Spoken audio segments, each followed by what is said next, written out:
Hey guys, this is Tony Blackmon here. Just wanted to drop in again and kind of give you a little bit of advice. This is for any first-time home buyers, or maybe you've bought a home in the past, but I just wanted to kind of give you a quick little tip when negotiating.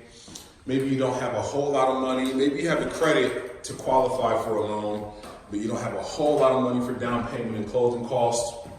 For those of you who don't know, you're definitely going to have closing costs associated with the purchase. It all depends on the actual purchase price of the property.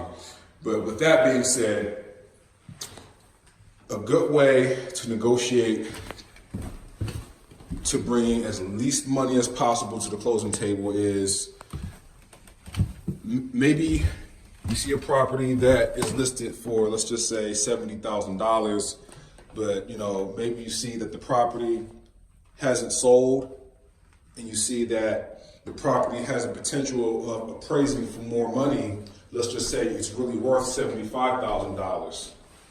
So what you can do is make an offer for $75,000, but let's just say your closing cost is going to be about $3,000 to $4,000. What you can do is these are just estimate numbers. You can ask the seller to pay $3,000, $4,000, because you're giving the seller more than what they're asking for, but you're asking them to take care of your closing costs, which the seller would be most likely open to doing that.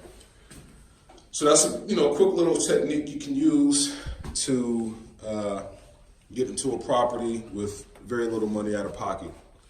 So if you're a new home buyer or whatever the case may be, and you're curious about what your closing costs may be based upon your situation, give me a call. I'd be glad to go over those things with you. You can reach me at 330-685-2220, or you can just email me at tony@investparamount.com, or just visit the website, www.investparamount.com.